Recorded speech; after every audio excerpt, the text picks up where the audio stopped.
It started with a Craigslist ad. My cousin Jake found it one rainy afternoon in Missouri, a small off-grid cabin for rent in the middle of the Mark Twain National Forest. The price was ridiculously low, so low in fact that even the ad made him suspicious. The description was minimal. Remote cabin, full privacy, $200 a week, no utilities, no contact, nothing but you in the forest. Call for details. Jake called, and the man on the other end had a strange, hollow voice. He said only that the cabin was perfect for someone who wants to disappear. Jake, being the adventurous type, insisted we go see it. We arrived late afternoon, the sun already a fading orange through the fog-heavy trees. The cabin itself was small, made of rough-hewn logs, with a tin roof that rattled in the wind. It looked like it had been abandoned for years, though the inside was cleaner than we expected. A wood stove, a small cot, a table, some basic cookware. There was no electricity and no plumbing, just a well and a creek 100 yards away, perfect for someone wanting to escape civilization. The first night was uneventful. We built a fire, cooked a meager dinner, and listened to the rain tapping against the roof. Jake slept well, but I had trouble. Every creak in the cabin made me tense. Every sound from outside seemed amplified. The rush of water from the creek, the slap of rain against leaves, twigs snapping under unknown weight. I chalked it up to the isolation. By the second night, things started to feel off. I woke up around 2 a.m. to the sound of someone walking around outside the cabin. Slow, deliberate steps circling the building. I nudged Jake awake, but he was out cold. I sat there, frozen, listening as the footsteps circled. Then there was silence. I convinced myself it was an animal, though it didn't sound like any animal I knew. Morning came. The forest seemed normal again, though the heaviness lingered. We explored a little, following a faint trail behind the cabin. The trail ended abruptly at a cluster of trees that had been bent unnaturally, almost forming a rough circle. The ground inside was trampled, like someone or something had been pacing. I mentioned it to Jake, but he laughed it off, saying we were letting the isolation get to our heads. That night, the footsteps returned, louder this time, closer to the cabin. They stopped right outside the door, just long enough that I could swear someone or something was breathing there. Then nothing. By the third night, Jake was on edge too. He told me he saw a figure standing by the creek, motionless, just staring at us from the shadows. When we blinked, it was gone. We decided to leave the next morning, packing quickly. As we did, I noticed the creek water looked wrong. Dark, almost black in places, as if something had been moving through it. The air was thick, almost too heavy to breathe. I tried to shake it off, but unease gnawed at me. As we drove back to the main road, I glanced in the rearview mirror. In the distance, among the trees, I thought I saw something standing at the edge of the forest, just watching us leave. It wasn't human-shaped exactly. It was taller, elongated, and still. I rubbed my eyes. When I looked again, it was gone. Weeks later, Jake called me. He said he had been checking the ad again online, hoping to laugh at our experience, but the listing was gone. The phone number disconnected. Even Google Maps couldn't locate the cabin. It was like it had never existed. Then the nightmares began. Both of us started seeing flashes of that forest in our dreams. Shadows moving, figures standing just beyond reach, the sound of slow footsteps that never seemed to get closer, but never disappeared either. Sometimes we woke to find scratches on our skin, small, shallow, like fingernails, but we lived alone. One night I woke to the sound of someone or something breathing in my bedroom. I froze, staring at the corner. A shadow moved, tall and elongated, just like the figure we had seen in the forest. I bolted out of bed, grabbed my phone, and called Jake. He answered immediately, voice trembling, saying he had seen the same thing in his apartment.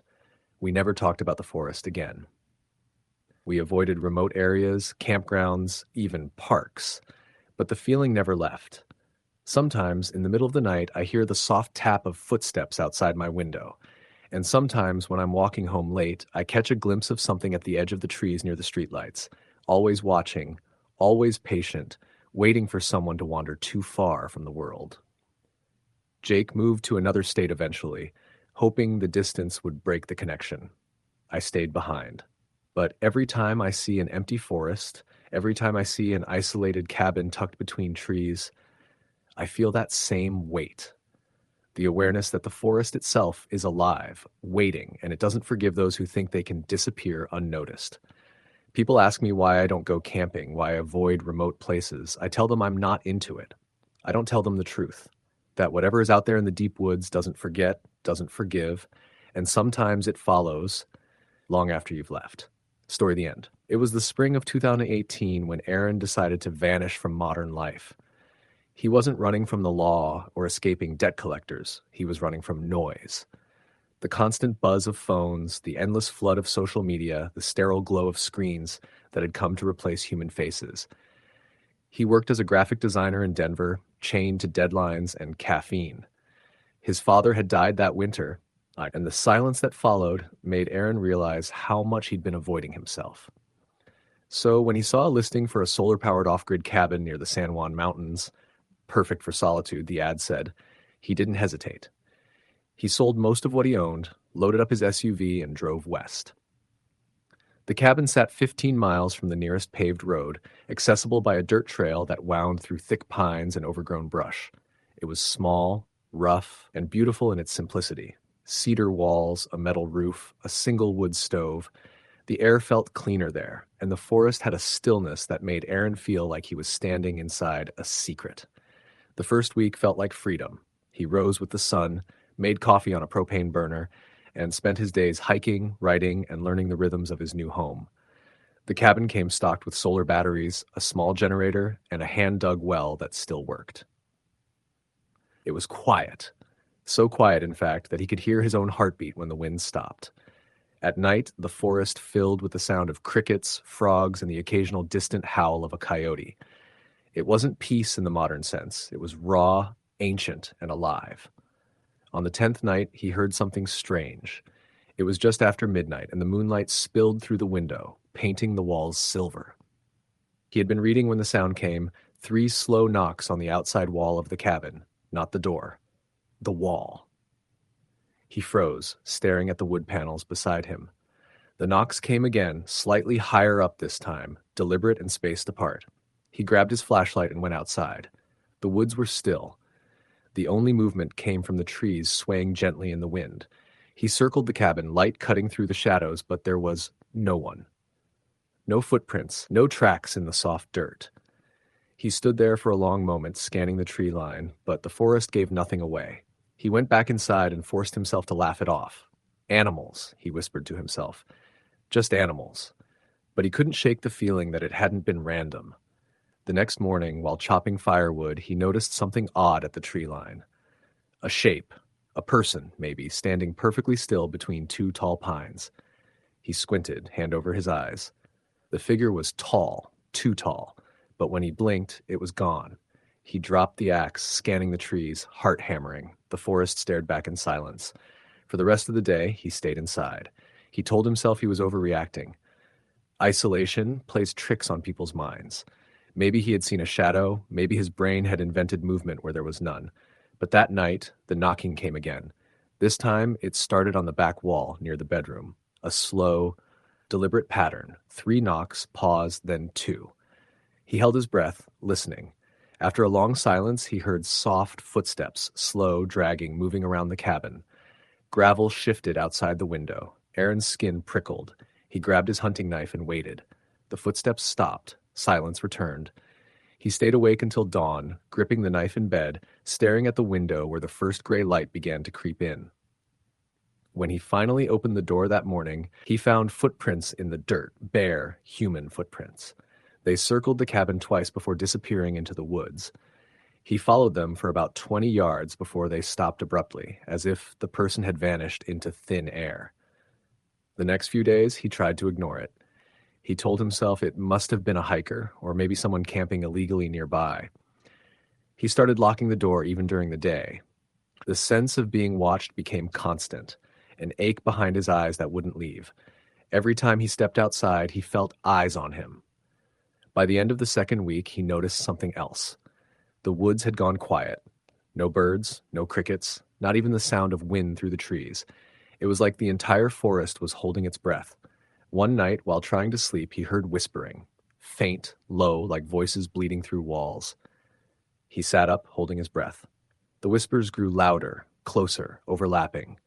They weren't coming from outside. They were inside the cabin. He turned on his flashlight.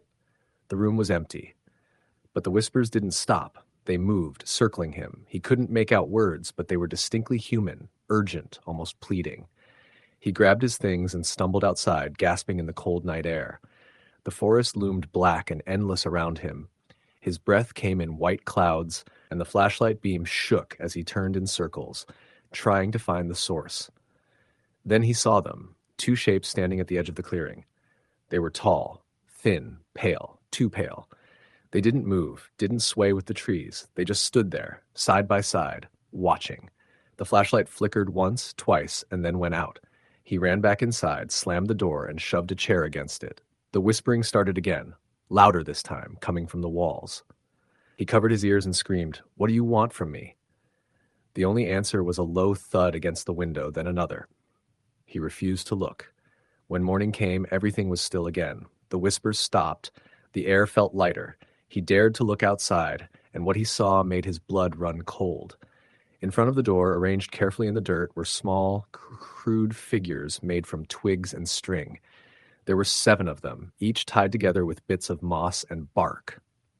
One of them had something wrapped around its middle, a scrap of cloth that looked exactly like the shirt Aaron had worn 2 nights before.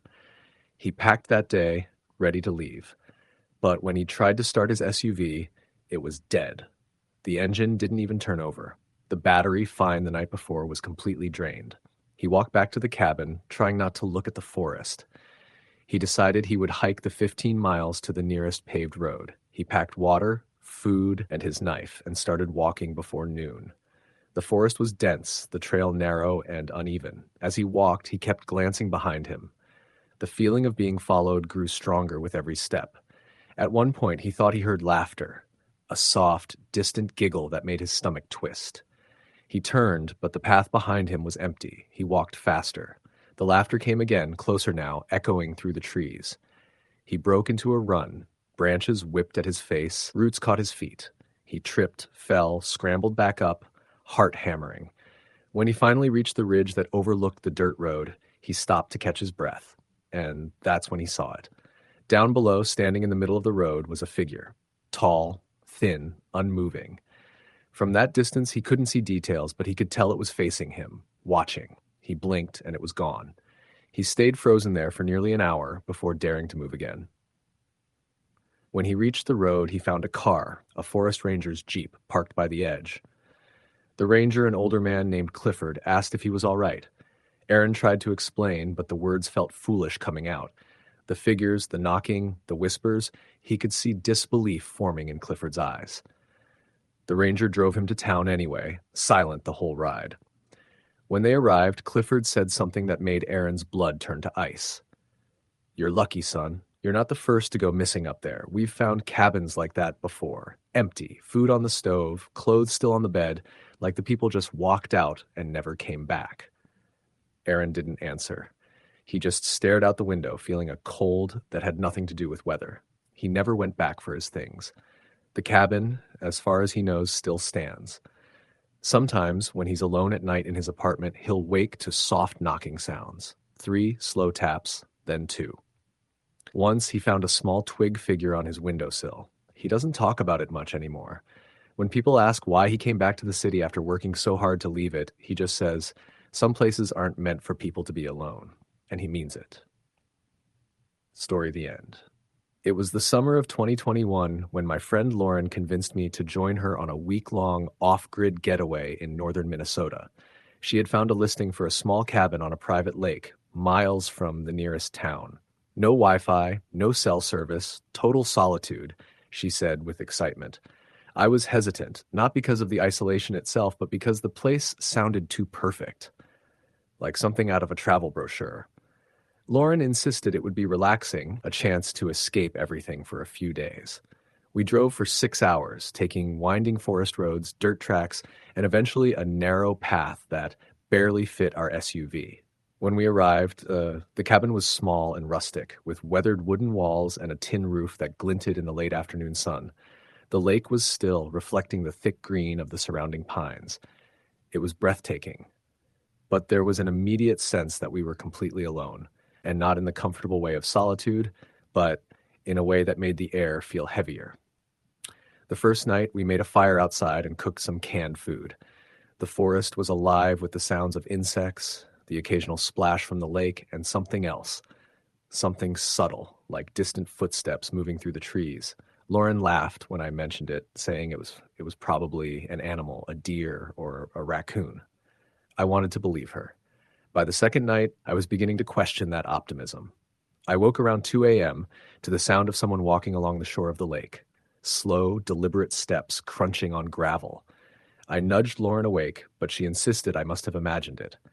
I stayed awake for hours, listening as the sounds moved closer, then paused, then retreated. By dawn, I was exhausted. On the third day, we went for a small hike. We followed a narrow trail into the forest, noticing signs of someone or something having been there recently. Broken branches, footprints partially washed away in mud, a makeshift arrangement of sticks in a small clearing that looked intentional, like a marker. I mentioned it to Lauren, but she dismissed it as hunters or other hikers. I wasn't so sure. That night, the cabin felt different. The air was thick, almost oppressive. The lake, which had been calm during the day, seemed dark and alive. The sounds outside grew more distinct. Footsteps circling the cabin, whispers carried by the wind that I could almost, but not quite, understand. We tried to ignore it, telling ourselves the isolation was messing with our minds. Around midnight, the front door creaked. I froze. Lauren was asleep, oblivious. I slowly got up and peeked outside. There was nothing at first, just the shadows of trees swaying in the breeze. Then I saw movement. A tall figure standing at the edge of the tree line, perfectly still, watching us. It was unnaturally thin, too tall for a human, and its head didn't seem quite right. I blinked. It was gone. The next morning, we found scratches along the outside walls of the cabin, vertical marks as if long claws had raked the wood.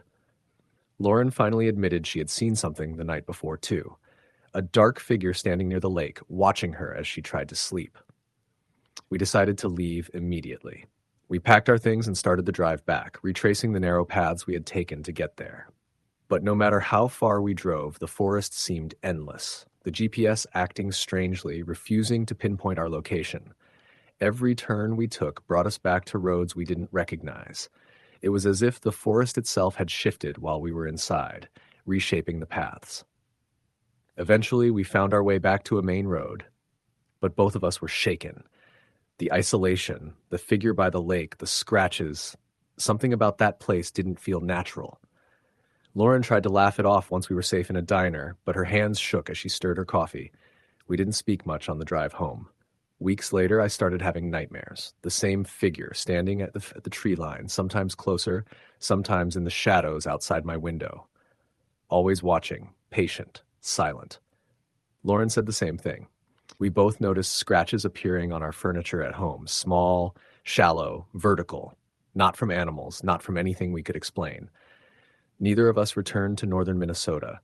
Neither of us went camping again.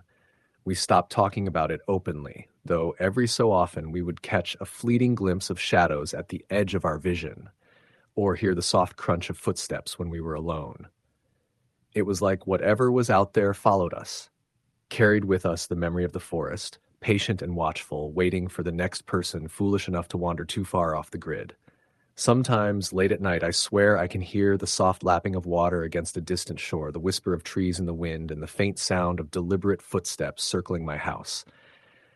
And I know in the quiet moments that the forest doesn't forget. It doesn't forgive. It just waits. Story, the end. It was late November when Emily decided she needed to disappear. Not just take a vacation, but truly vanish from the world she'd been drowning in. She was 29, living in Seattle, working a dead-end job at a publishing house, and exhausted by the endless ping of emails, social media, and city life. Every day felt like she was walking through concrete walls. When she found an ad for a small off-grid cabin in northern Washington, 12 miles from the nearest road and surrounded by dense forest, she felt like it was calling her name. The cabin was old, built in the early 1970s by someone who had wanted the same thing Emily wanted now, absolute solitude. The ad mentioned that it had running water via a well, solar panels that worked sporadically, and a wood stove. That was enough for her. She sold her car, packed only essentials, and rented a small SUV to carry herself and the few belongings she planned to take. The drive north was long and quiet, the kind of drive that makes a person feel like they are leaving one life and entering another. She turned off the main highway onto a narrow dirt trail. The trees grew so thick that by late afternoon their shadows covered the road completely, making it feel as if she had entered a tunnel of green.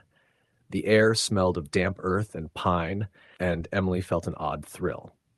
Freedom, finally. The cabin was exactly as advertised, small, rustic, and surrounded by an impenetrable wall of trees. She spent her first day unpacking and lighting the wood stove. The nights were colder than she expected, but the fire kept her warm. For the first few days, she felt exhilarated, alive in a way she hadn't in years. The forest was quiet, save for the occasional rustle of wildlife, and Emily felt like she had stepped outside of time itself. Then the subtle signs began. The first was a sound, small, deliberate footfalls outside the cabin late one night. Emily froze, listening. The sound stopped when she stopped, resumed when she moved. She told herself it was a deer, or perhaps a raccoon, and went back to bed. But the sensation of being watched lingered, gnawing at the edges of her thoughts. A few nights later, she heard a knock at the door. Not a timid tap, but a solid knock, followed by silence. She gripped a heavy iron poker from the stove and approached the door cautiously. Through the window, she saw nothing but the shadows of the trees. She opened the door. Nothing. No footprints in the snow, no sign of life, nothing. She closed it quickly, locking it and bolting it as tightly as she could. Days passed. The knocks didn't come again immediately, but Emily began noticing small, inexplicable changes inside the cabin. Objects she knew she had left in one place were shifted slightly. The firewood she stacked neatly was scattered. A cooking pot she had left on the stove was now on the floor. At first she blamed herself, but soon the sense of being watched became overwhelming. Then came the whispers. At first, faint, barely audible. She would hear them in the middle of the night, seeming to come from the corners of the cabin. Indistinct words, repeated in low tones, like voices speaking from just beyond the walls. She tried recording them with her phone, but when she played back the recordings, all that was there was static. One evening, while gathering water from the well, she saw him, or what looked like a man, standing at the edge of the clearing, partially hidden by the trees. Tall, thin, and completely still, he watched her. Emily froze, heart hammering, and when she blinked, he was gone. She convinced herself it was a trick of the light, a shadow among the trees, but the memory haunted her. The nights grew worse. The knocking returned, now at irregular intervals. Sometimes it was a soft tap, sometimes loud enough to rattle the doorframe. The whispers grew louder, forming fragments of words that seemed to call her name. Emily, Emily, they breathed, circling her as she tried to sleep. One night she awoke to find something standing in the corner of her room. A humanoid shape, taller than any human, thin and featureless, except for the dark, hollow impressions where eyes might be. She couldn't move, couldn't scream. The figure didn't approach, it simply watched. When the first hint of dawn broke through the trees, it vanished, leaving her trembling. The following days, Emily noticed that the forest itself seemed to change. Trees shifted slightly when she wasn't looking. Branches bent unnaturally toward the cabin. She heard footfalls circling the structure even during the day. She began leaving small offerings, stones, scraps of food, feathers, at the edge of the clearing, hoping to appease whatever watched her. The next morning, she found the offerings moved, carefully arranged into patterns she couldn't recognize, like a warning or a message. The final escalation happened on a night when the wind was high and the trees groaned like ancient creatures. Emily was in bed, trying to sleep, when the whispers became a scream echoing through the cabin.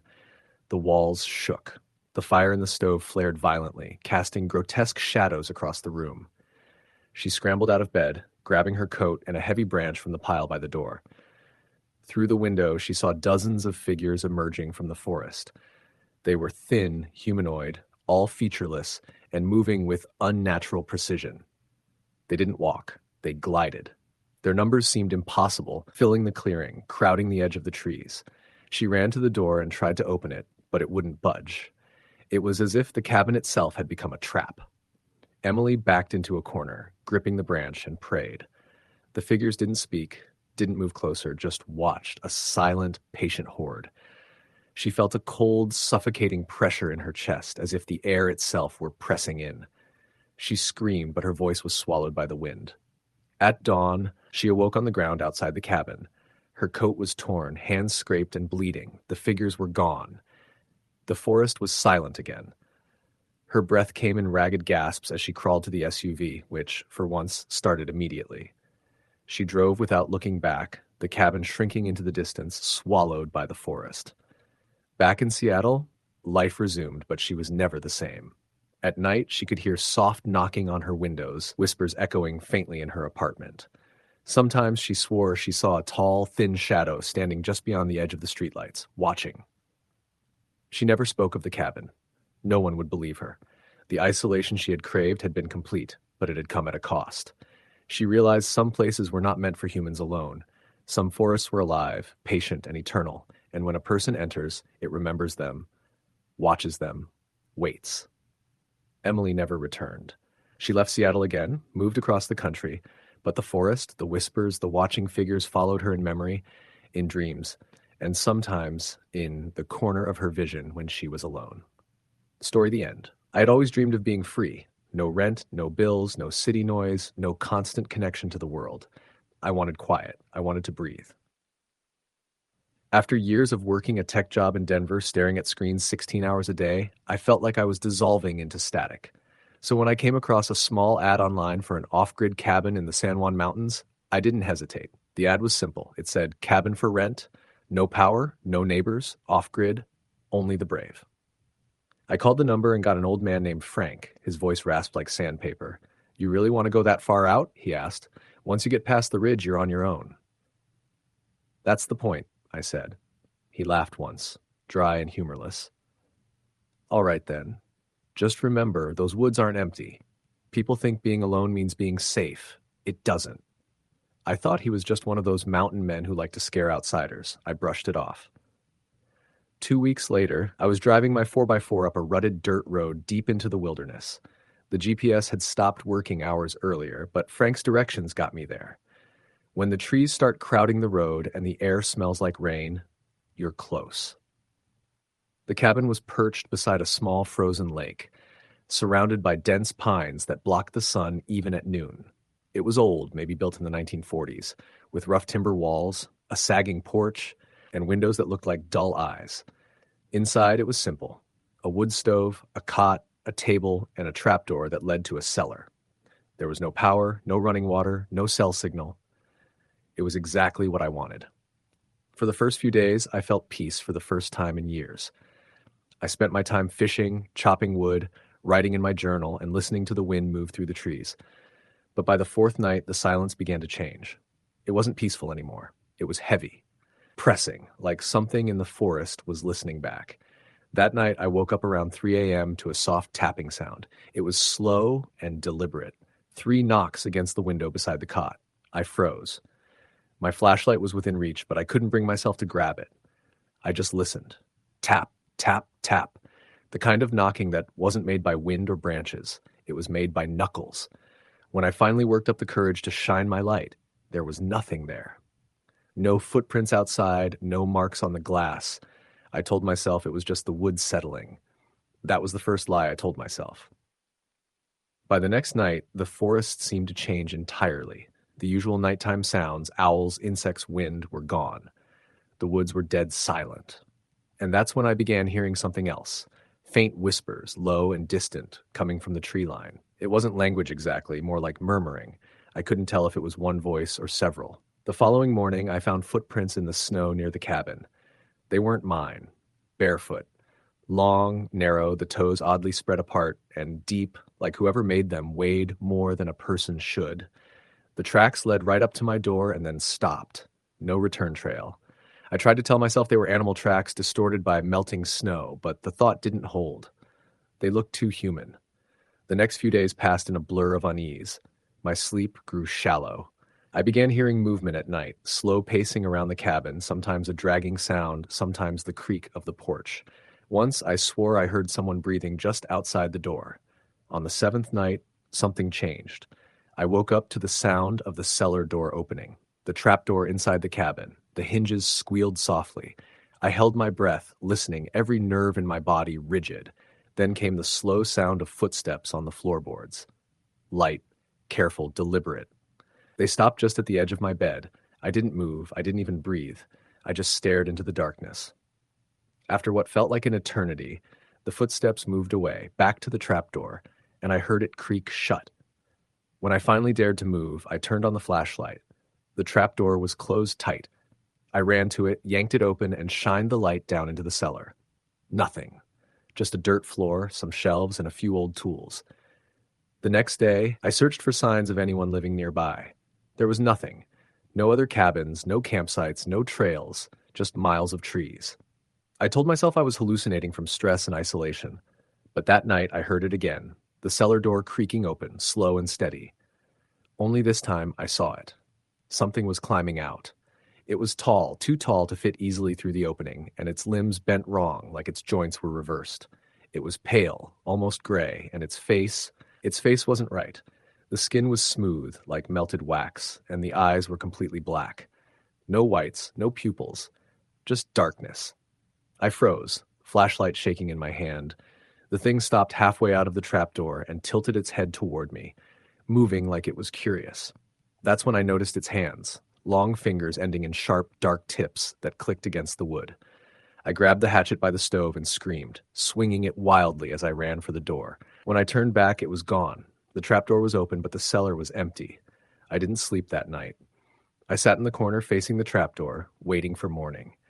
At sunrise, I packed my things and ran for the truck. When I reached it, my heart nearly stopped. The windshield was cracked, and across it were smeared long streaks of something dark, like dirt or blood. I turned the key. The engine groaned, then died. I tried again, and again.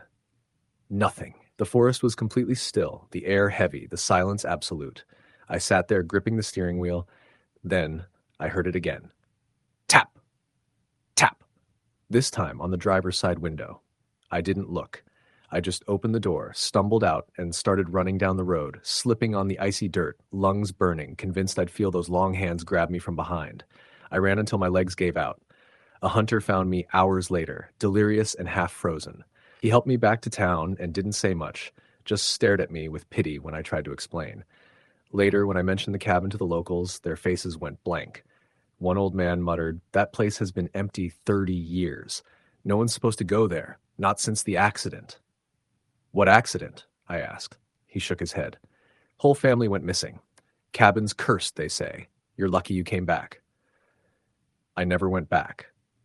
I moved to a small apartment in town, surrounded by people, traffic, and light. I thought I was safe. But sometimes late at night, I still wake up to that sound, soft, deliberate tapping on the window. Tap, tap, tap. And when I finally gather the courage to look, the reflection in the glass isn't mine. Story the end. Marcus had always considered himself tough, the kind of man who thrived on solitude and self-reliance. After years of commuting in the chaos of Denver, he decided to take a sabbatical, living completely off the grid for a month. He purchased a small, rustic cabin in northern Wyoming, a place so remote that cell phones barely worked even on the ridge. The cabin had been abandoned for nearly a decade, and the property had a reputation among locals as unfriendly territory. Though Marcus dismissed the warnings as superstition. He arrived in late October, the air crisp with the coming of winter, and a thin layer of frost covering the ground. The drive down the dirt road was treacherous, winding through dense pine forests with sheer drop-offs on one side. The cabin appeared suddenly in a small clearing, its weathered wood blending almost seamlessly with the trees. A stone chimney jutted from the roof, the stones darkened with age. Marcus parked his truck, grabbed his backpack, and stepped onto the creaking wooden porch. Dust and spiderwebs greeted him inside, and the smell of damp wood and mold filled the air. The first few days were uneventful. Marcus set up a small wood stove, gathered firewood, and explored the nearby forest. He found a creek nearby, fished for small trout, and collected water for drinking. Nights were quiet, too quiet. He would lie in his sleeping bag, staring at the ceiling as the wind whispered through the trees, occasionally imagining he heard faint footsteps. He brushed it off, convincing himself that the solitude was playing tricks on his mind. By the third night, he started noticing small things that unsettled him. A stack of firewood that had been neatly arranged would be slightly shifted. Footprints appeared around the cabin, too small and delicate to be his own. Marcus chalked it up to animals or his own forgetfulness, but the unease gnawed at him.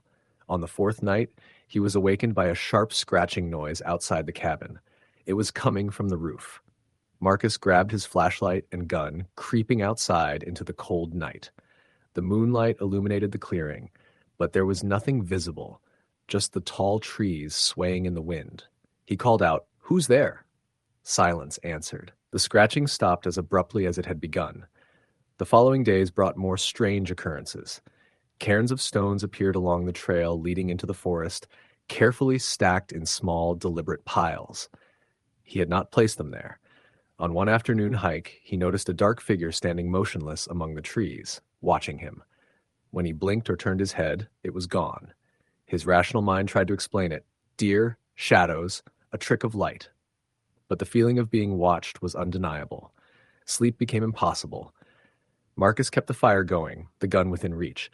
At night, he heard whispers, low and unintelligible, carried on the wind from the direction of the trees. Occasionally, he would see shadows flit past the windows, always on the edges of his vision. One night, he awoke to the sound of nails scraping across the wooden floor. Heart racing, he grabbed his flashlight and swept the cabin. Nothing. Only the soft groaning of the old wood. By the seventh day, Marcus was desperate to leave. He packed his gear and started driving down the narrow forest road. He noticed something chilling. Tire tracks beside his own, as if someone or something had followed him all the way to the clearing. He sped down the road, glancing into the rearview mirror, but the forest swallowed everything behind him. He returned home, but the nightmares began almost immediately. He dreamt of the figure in the woods, always standing at the edge of the tree line, unmoving, watching him. Each dream grew more vivid. The figure would step closer, its face featureless, clothing tattered, wet, and dark. He woke in cold sweats, the scratching in his dreams so real it sounded as though it were happening in his apartment. Weeks later, a package arrived at his door with no return address. Inside was a small pile of stones, arranged exactly as they had been along the forest trail. On top was a single piece of paper with the word, "Home." Marcus's blood ran cold. He never returned to Wyoming. He sold the cabin, gave away his survival gear, and avoided remote areas entirely. Yet even now, years later, when he sleeps, he sometimes hears soft scratching outside his window or the faint rustle of footsteps in the shadows. He knows what he encountered was real, patient, and waiting. Still in the forest, waiting for the next person to vanish off the grid. Story the end. It started as a way to reset. That's what I told myself anyway. After my divorce and losing my job, I needed to disappear for a while. Not forever, just long enough to clear my head. I'd been living in Denver for nearly a decade, and the noise, the people, the constant hum of city life had become unbearable. So I sold what I could, packed up my old Ford Ranger, and decided to head off the grid for a month. My uncle had a hunting cabin in western Montana that hadn't been used in years. It was small, completely solar-powered, and miles from any paved road. The perfect escape. He'd told me I could use it whenever I wanted, and after a few emails, I got the location and a note that read, "Be careful driving in after dark. Roads can get strange up there." At the time, I thought he meant deer, mudslides, maybe a busted bridge. I wish it had been something that simple. The first few hours of the drive were peaceful. The sky opened up wide and blue, and I felt the city fall away behind me. My phone lost signal about 40 miles out, just like I expected. The road turned from asphalt to gravel, then to dirt. Pines closed in around me, tall and silent. Every now and then I'd see old cabins, hunting blinds, and rusted mailboxes from people who had probably given up on electricity long ago. When I finally reached the turnoff my uncle described, a narrow trail marked only by an old fence post, the sun was setting behind the ridge. The trail was barely a road, just twin ruts through the grass and mud, winding deep into the forest. My headlights caught glimpses of broken tree limbs, animal eyes, and once what I swore looked like a figure standing between two trees, watching. I shook it off as a trick of the light. I'd been driving all day and was bone tired. The cabin sat in a clearing beside a small frozen lake. The roof sagged a little, but otherwise it looked solid. I parked the truck, unloaded my gear, and went inside. It smelled musty but safe. Old pine, damp stone, a faint trace of smoke. There were blankets, a small wood stove, and a hand-carved table with a lantern on it. It felt almost cozy. By the time I got the fire going, the woods outside had gone completely silent. Not just quiet, silent. No crickets, no wind, no creaking branches, just a kind of stillness that pressed in on you from every direction. I figured maybe it was the elevation or weather. But when I stepped outside to grab more firewood, I saw something strange. Across the lake, near the tree line, stood a light. It was faint, flickering, like a lantern being carried by someone walking slowly along the edge of the forest. I called out, thinking maybe it was a hunter or someone camping nearby. The light stopped. Then, after a long pause, it blinked out. That night, I lay awake listening to the silence. Every time I started to drift off, I thought I heard movement, soft crunching in the snow just outside. Once, something brushed against the wall. I grabbed the lantern and peered out the window. The light flickered over the clearing, but nothing was there. In the morning, I found tracks. They weren't animal tracks. They were human. Bare feet, long toes, pressed deep into the snow. They circled the cabin twice, stopping at the window where I had been standing the night before. I told myself it had to be some lost hiker, maybe someone who lived nearby. But deep down, I knew that didn't make sense. The tracks led from the trees but didn't return to them. They just stopped a few feet from my door. I tried to shake it off by chopping wood, checking the old generator, keeping myself busy. But around noon, I started noticing small things had changed. The axe I'd left by the stump was now leaning against the cabin. My backpack, which I'd left zipped, was open, one of my shirts missing. Inside, the lantern was on, though I hadn't touched it since morning. By sunset, I decided to keep the fire going all night. I pulled the chair close, shotgun across my knees. Sometime around midnight, it began again, the crunching. Slow, deliberate steps circling the cabin. I held my breath, trying to stay still. Then, from the other side of the wall, came 3 slow knocks. I almost fired through the wood. "Who's out there?" I shouted. Silence. I stepped to the window and aimed the lantern. For a split second, I saw something tall, thin, and grayish standing just beyond the edge of the firelight. Its limbs were too long, its head tilted unnaturally to one side. When the light hit it, it melted backward into the trees, moving fast but without sound. I slammed the shutters closed and didn't sleep at all that night. The next morning, I was gone before the sun was fully up.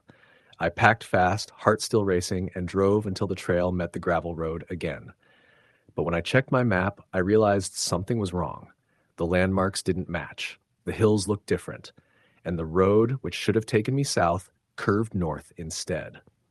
I drove for hours without seeing a single other car, house, or even mailbox. The sun climbed, then started to sink again. Somehow, I had looped back into the forest. That night, I stopped the truck near a clearing and built a small fire beside the road. I needed rest, but every time I closed my eyes, I saw that thing, its long face, those black eyes. Just after midnight, I woke to the sound of my truck door slamming. I bolted upright, shotgun in hand, but the truck was empty. My keys were gone. I searched the area by lantern light, calling out, shouting until my voice broke. No answer, just the wind rising through the trees. Then, faintly from deeper in the woods, I heard it, my own voice, calling back. "Help! Over here!" It was me, my voice, the same pitch, the same desperate tone, but I was standing right there, frozen. The lantern flickered, and something moved behind the trees, a shape, tall and bent, dragging one arm as it walked. It moved like it didn't belong in its own skin. I ran. I didn't stop to grab the shotgun or my pack. I ran until my lungs burned, tripping over roots, smashing through branches, not caring where I went. When I finally stopped, I was back at the lake. The cabin sat across the water, faintly glowing from the fire I'd left burning inside. I could see someone standing in the doorway. It looked like me. It wasn't moving, just standing there, watching. I turned and ran again, this time along the edge of the water, until I found a ridge that dropped into another valley. There, I saw lights, real lights, flickering from what looked like a ranger station. I stumbled in just before dawn. The ranger on duty, a tired-looking guy in his 50s, stared at me like he'd seen a ghost. I must have looked wild, cut up, dirty, shaking. I told him everything: the cabin, the footprints, the thing in the woods, the voice that sounded like me. He listened quietly, then asked me to show him on a map where the cabin was. I did. He looked at me for a long time, then said, "Son, there hasn't been a cabin there for nearly 20 years. It burned down in 2002. A hunter built it, but, well, people said strange things started happening. He vanished. So did a couple after him." I didn't believe him until he showed me an old photo pinned to a corkboard, what was left of the cabin, charred beams and ash. I left that morning and didn't look back. But a week later, when I went to unpack my truck, I found something in the bed. My missing shirt, folded neatly. Inside it, my truck keys and a note written in my own handwriting. "The cabin's waiting." I burned it all right there in my driveway. But some nights I wake to knocking, 3 slow taps against the glass, and every time I look outside, I swear I see a light flickering among the trees. Story the end. I bought the cabin on impulse. It was deep in the mountains of Colorado, an old log structure that had belonged to some hermit decades ago. The realtor said it had no running water, no power, and no road access. But that didn't bother me. That was the point. I wanted isolation. I wanted to unplug from everything. After years of working in a crowded office and living in a noisy apartment, I was tired of people. I told myself I could handle being completely alone. The first few days were exactly what I hoped for. Cold mornings, quiet nights, and a sense of peace I hadn't felt in years. I fixed the leaky roof, cleaned out a few rodents, and started chopping firewood. At night, I'd sit on the porch with a lantern and listen to the woods, the faint rush of wind through the pines, the crackle of the fire, and the occasional howl of coyotes in the distance. On the 5th night, I woke up to knocking. It wasn't loud, 3 dull thuds on the wall behind my head, but it was enough to jolt me upright. I thought maybe a branch had fallen. I got up, went outside with my flashlight, and saw nothing but my own breath fogging in the air. No footprints, no fallen branches, just the quiet of the woods pressing down around me. I tried, but the next night it happened again. This time on the front wall, right near the door. Knock, knock, knock, knock, slow and deliberate. I called out, asking who was there, but got no answer. When I opened the door, the cold air rushed in, and my lantern flickered violently before going out completely. I stood in the dark for a long time before retreating back inside. In the morning, I found footprints, bare footprints, human. They led from the edge of the tree line straight to my porch, and then back into the woods. The tracks were small, like a child's. I told myself I was overreacting, that maybe they were old prints, maybe from hikers. But deep down, I knew better. This cabin was nearly 10 miles from the nearest trail. Over the next few nights, I barely slept. The knocking came again, sometimes on different walls, sometimes moving around the cabin. It sounded almost playful at times, like whoever it was wanted to see how long I'd stay before breaking. Once, I thought I heard laughter. During the day, I began noticing other things. My axe, which I kept buried in the wood stump outside, was gone one morning, then returned the next day leaning against the door. Small piles of stones appeared on my porch, stacked in strange patterns. And once, I woke up to find my door wide open. The worst part was the silence. During the first week, I'd heard birds and wind, the sounds of a living forest. But by the second week, the woods had gone completely still. No birds, no insects, no wind. The air felt heavy, like everything around me was waiting for something. One night, I woke to the sound of my name being whispered. It was faint at first, like a breeze slipping through the cracks in the wall, but it got louder. It was a voice, a woman's voice, calling me softly by name. I froze in bed, unable to move. Then, from the darkness outside my window, I saw her. A woman, at least she looked like one. Pale, almost gray, long dark hair hanging down, her eyes hollow. She was staring straight through the glass, unblinking. I jumped out of bed, grabbed my flashlight, and pointed it toward the window. She was gone. The next morning, I found small handprints on the glass, smudged into the frost. I should have left then, but I didn't. I kept telling myself it was stress, isolation, maybe even hallucinations.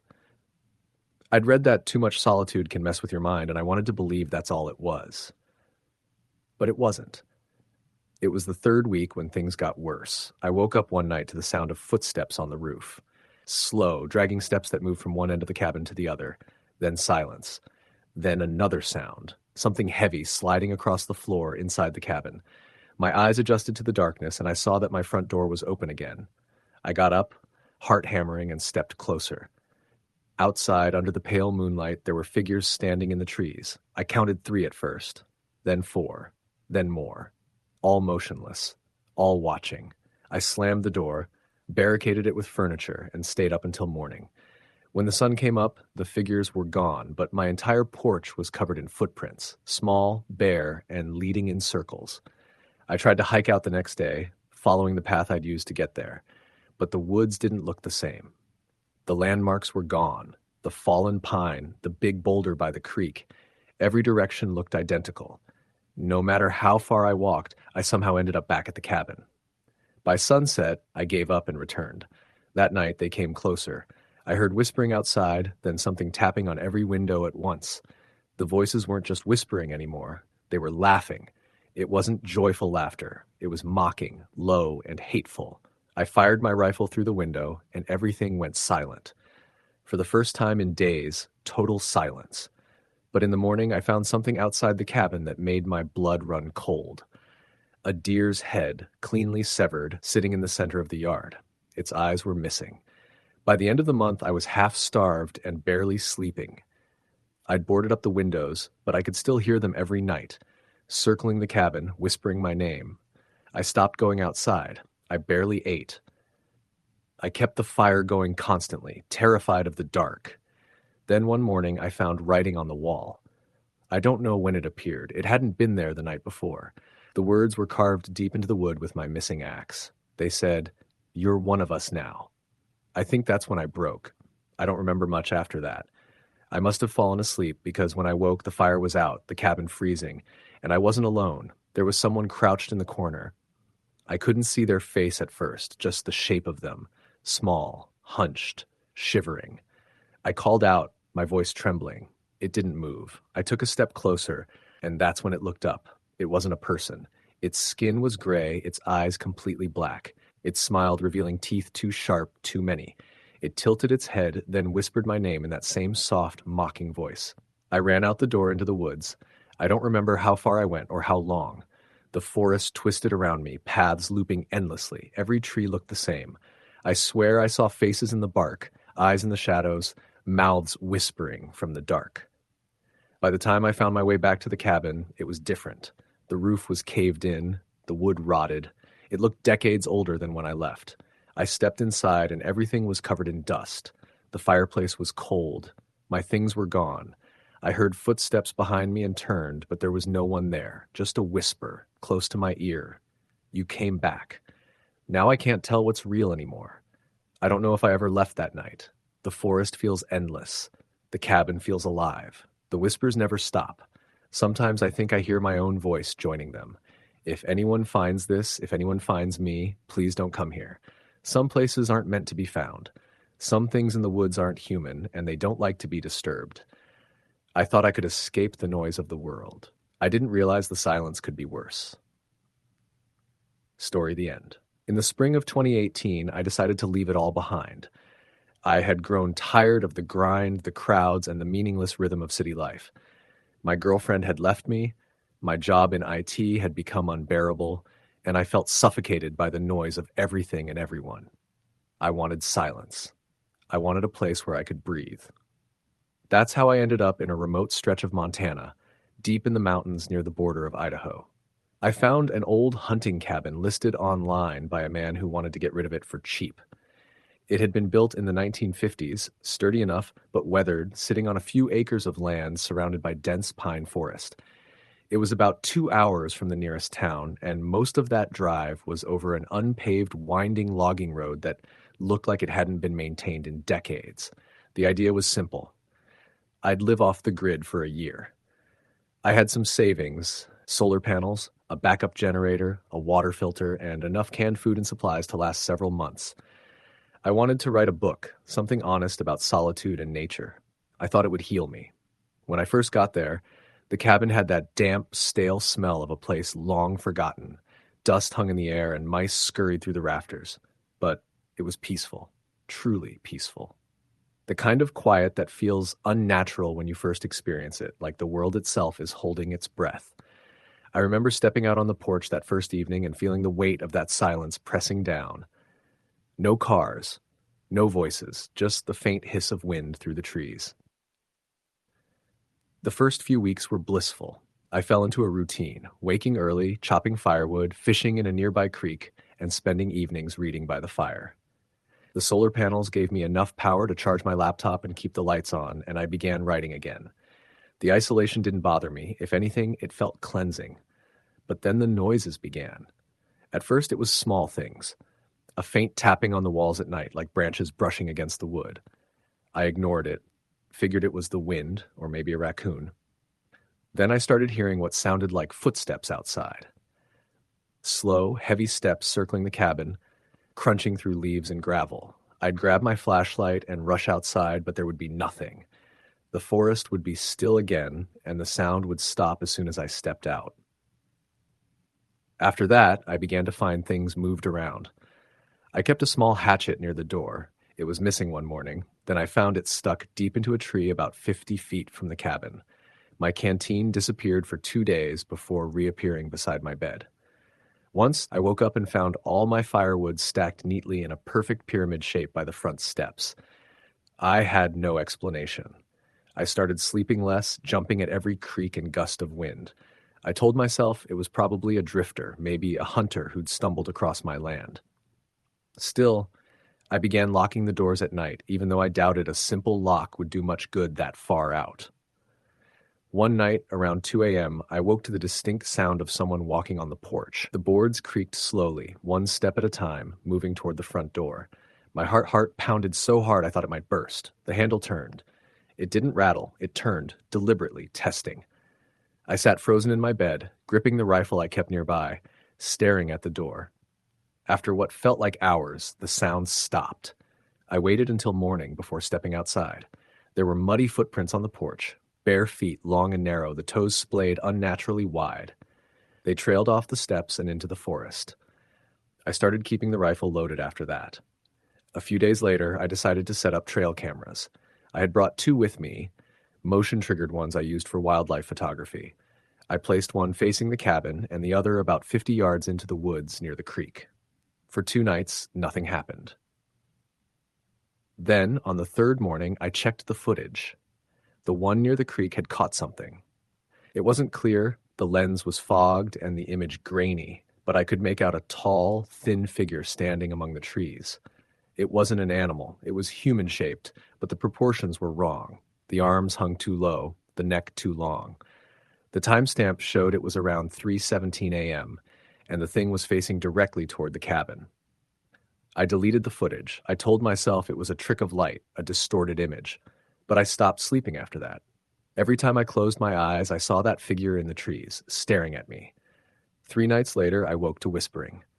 It was faint at first, almost like the wind slipping through the cracks of the cabin. But it grew clearer, words I couldn't quite make out. They came from the direction of the front door. My body went cold. I reached for the rifle, crept to the door, and listened. Come out. The voice was thin, stretched, almost like a recording played at the wrong speed. I didn't move. I didn't breathe. Then, slowly, the doorknob turned again. I fired a shot straight through the wood. The echo cracked through the silence like thunder. I heard something stumble off the porch, crashing through the brush. I ran to the window, but by the time I looked out, there was nothing but darkness and the sound of retreating footsteps fading into the distance. I stayed awake until dawn, shaking. When morning came, I stepped outside, gun in hand. The air was heavy and still. There was a streak of blood on the porch, dark, thick, smeared across the boards. I followed it to the tree line where it stopped abruptly, as if whoever it belonged to had simply vanished. That afternoon, I packed my bags. I decided I'd drive into town and find somewhere else to stay for a few days. When I got to my truck, I found all 4 tires slashed, clean, precise cuts as if done with a razor. That's when the full weight of it hit me. I wasn't alone out there, and whatever was toying with me didn't want me to leave. I went back inside, bolted the door, and waited for nightfall. I had enough ammo, enough food, and enough fear to keep me awake forever. But by midnight, the whispering started again.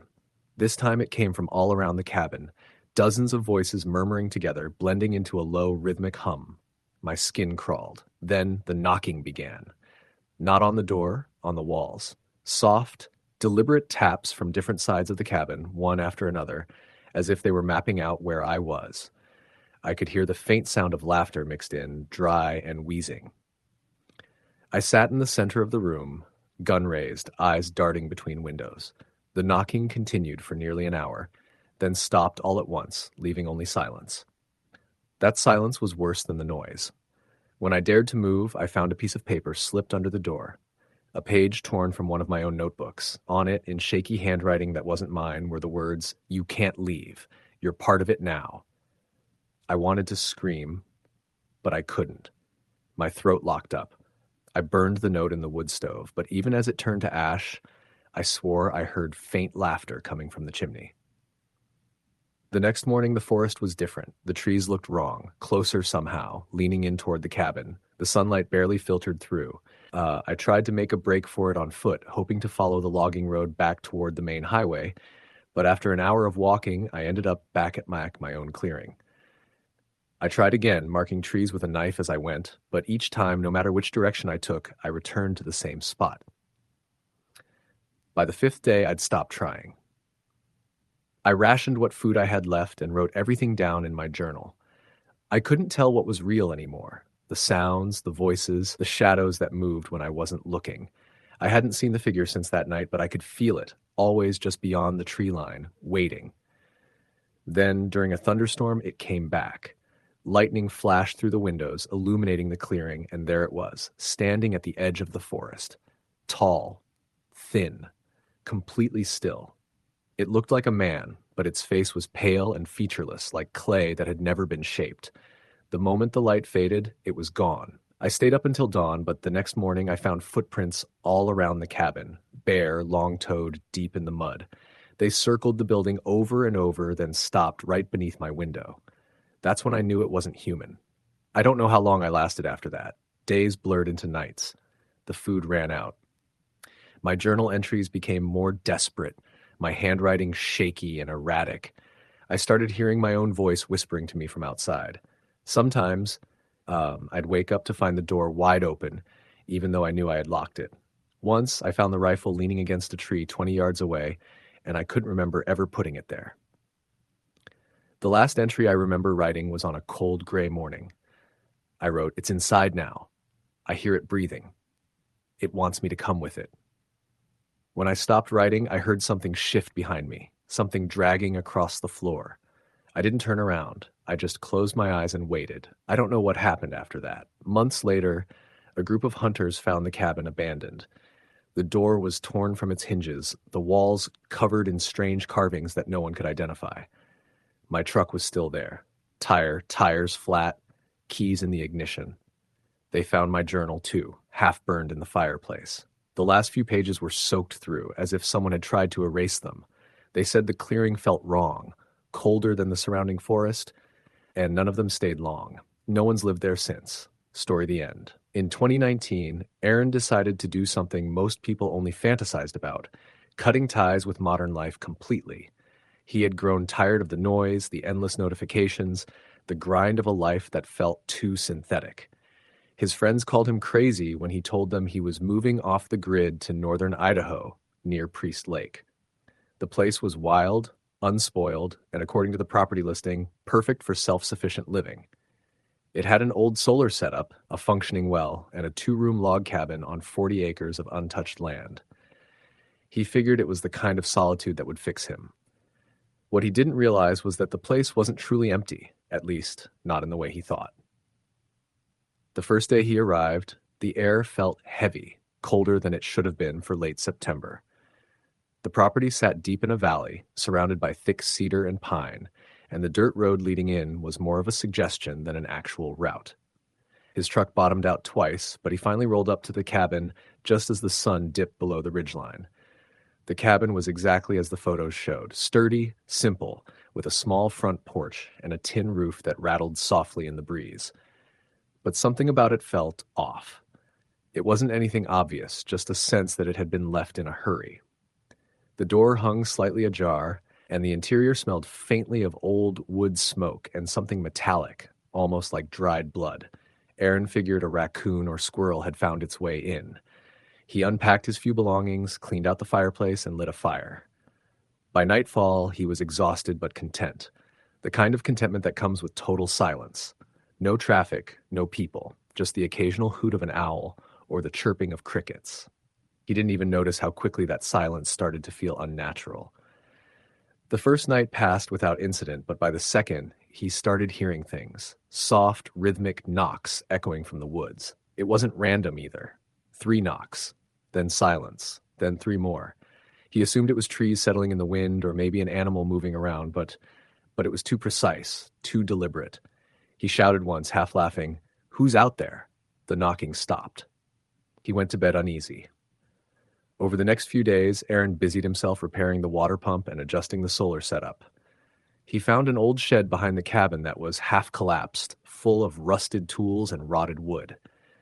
Inside was a hunting rifle missing its bolt, a pile of traps, and an old trail map nailed to the wall. The map was faded and torn, but something stood out to him. A red circle drawn around the area his cabin sat on. Next to it, scrawled in pencil, was a single word: "Don't." He stared at it for a while, uneasy, then laughed it off. Probably just some local prank or leftover superstition. Still, it stuck with him. That night, as the wind picked up, he heard the knocking again. Louder this time. 3 knocks, then silence, then again, closer. He grabbed his flashlight and swept it across the trees, the beam slicing through fog. Nothing. Just the suggestion of movement between trunks, too far to make out. He stood there for minutes before retreating inside, locking the door. He told himself it was just paranoia, isolation playing tricks. Days turned into a week. He stopped hearing the knocks but started noticing something else. Footprints. Large, boot-shaped, leading from the woods to the side of his cabin. He hadn't worn boots like that. They weren't his. Each morning they appeared freshly pressed in the mud, circling the cabin, stopping near the windows. He tried brushing them away, but every morning they reappeared, slightly deeper, as if whoever made them was getting closer. He found a game camera in town and mounted it on a tree facing the porch. That night, the knocking didn't come, but around 2 a.m. he woke up suddenly, feeling like something was watching him. He sat in the dark, listening. There was no noise at first, then a sound that froze him, a slow, deliberate exhale, right outside the wall near his bed. He reached for the rifle he had brought, hand shaking. He didn't move until dawn. When he checked the game camera the next morning, the footage made his stomach twist. Between midnight and 2 a.m., the camera captured a figure standing at the edge of the woods. It was tall, wearing dark clothes, or maybe just covered in shadow. It didn't move. It just stood there facing the cabin. At 1:47 a.m., it had moved closer, halfway to the porch, still motionless. By 1:58, the lens went black as if something had covered it. Aaron yanked the camera down and stuffed it into a drawer. He didn't want to see any more. He told himself he was leaving in the morning. But the road back was long, and night fell fast in those mountains. He stayed one more night, just one more. He would leave at first light. That evening, the knocking started again, but it wasn't from the woods. It came from under the floorboards. 3 dull thuds, then silence, then 3 more. He stood frozen in the middle of the cabin, heart pounding so hard he could hear it. The knocking stopped. Then came a faint dragging sound beneath him, moving slowly toward the door.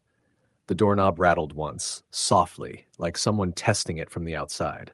He lunged forward, locking it and pushing the small table in front. He stayed awake until the first gray light of morning. At dawn, he packed his things and loaded the truck. But when he stepped outside, he saw it. Boot prints again. Only this time there were dozens of them, circling the cabin in erratic patterns, some overlapping, some leading into the woods. A chill ran through him as he noticed something worse. Each print was bare after a few yards, like the person had taken off their boots and continued barefoot, yet the size of the prints didn't change. He backed toward the truck and froze. The door was open. He was sure he had closed it. Inside, the driver's seat was wet, streaked with muddy handprints across the wheel. He didn't think. He just started the truck and drove. The tires kicked up gravel and mud, fishtailing as he tore down the dirt path. He didn't look back until he hit the main road, miles later. When he did, he saw a figure standing at the tree line in his mirror. It looked like a man, but something about the way it stood, the stillness, the impossible thinness of its frame, made him look away. He didn't stop until he reached town.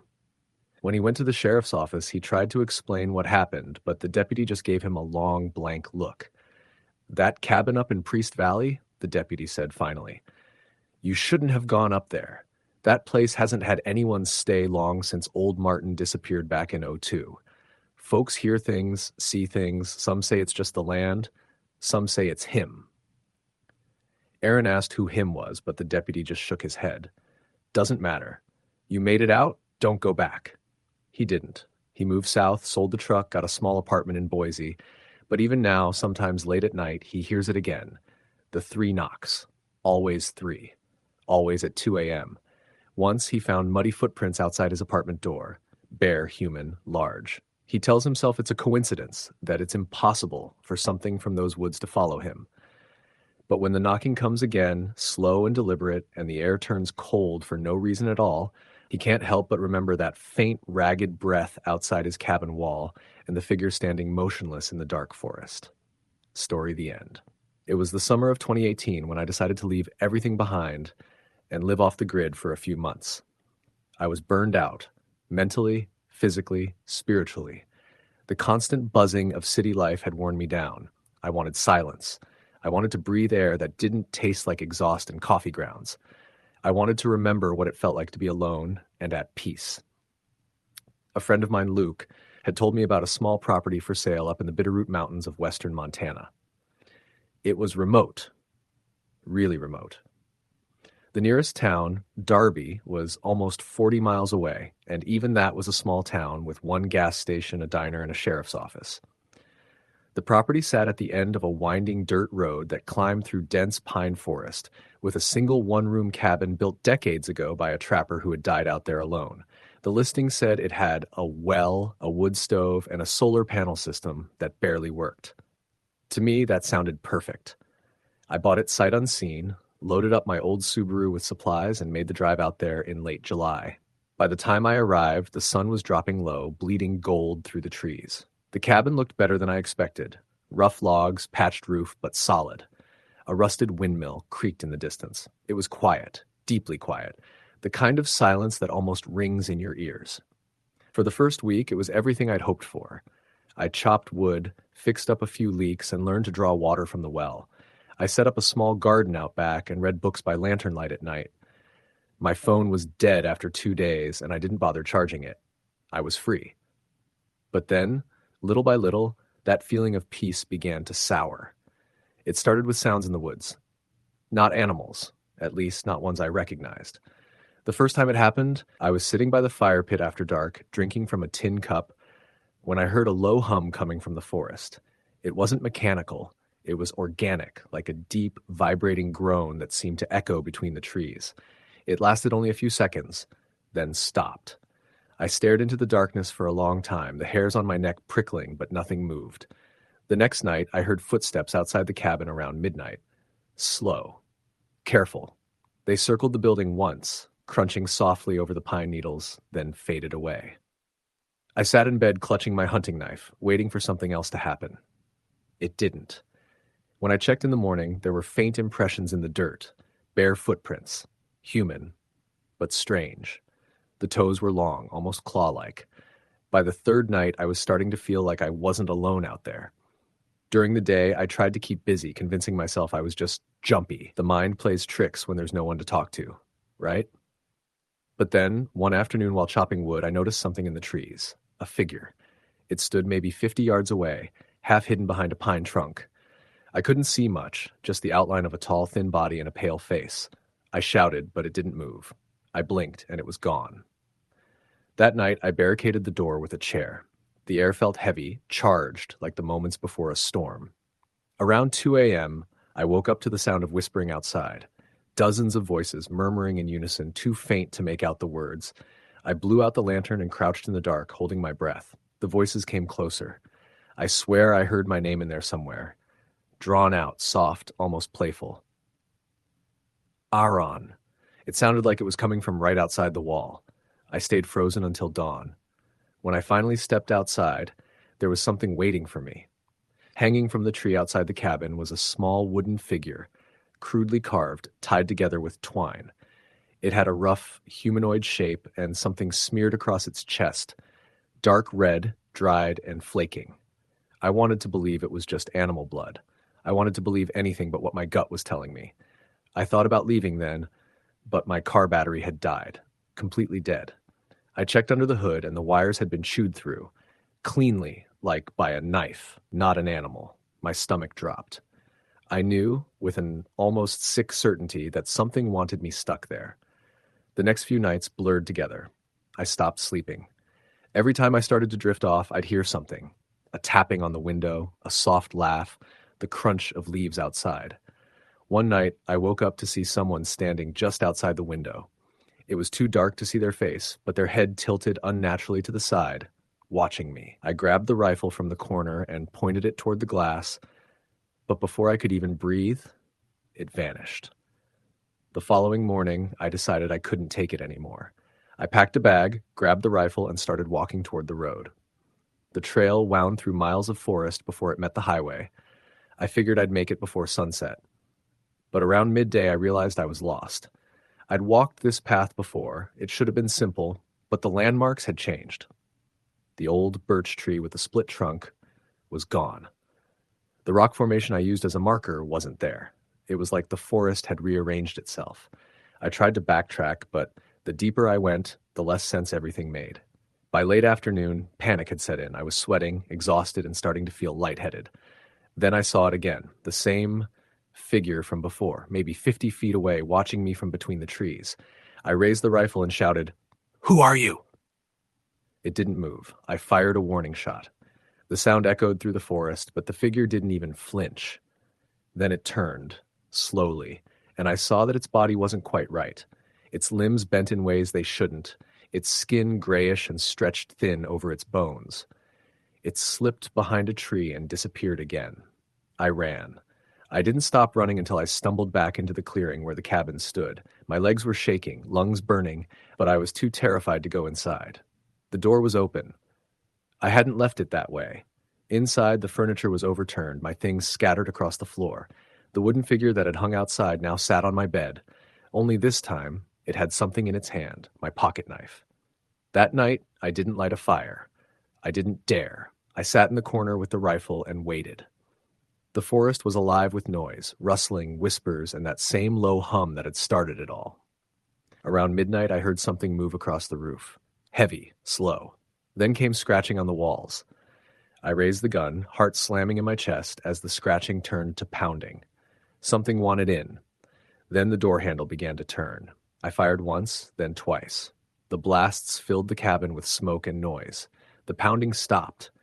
I waited for what felt like an eternity, then crept to the door, opened it slowly, and shone the flashlight out into the yard. Nothing. No blood, no body, no tracks. Just silence. I don't remember falling asleep, but I must have, because I woke up the next morning with sunlight streaming through the window. Everything was quiet. The air felt still again, almost peaceful. I packed up whatever I could carry and started walking.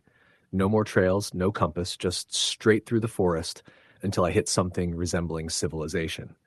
It took me 2 days. When I finally stumbled onto a logging road, a crew picked me up and drove me into town.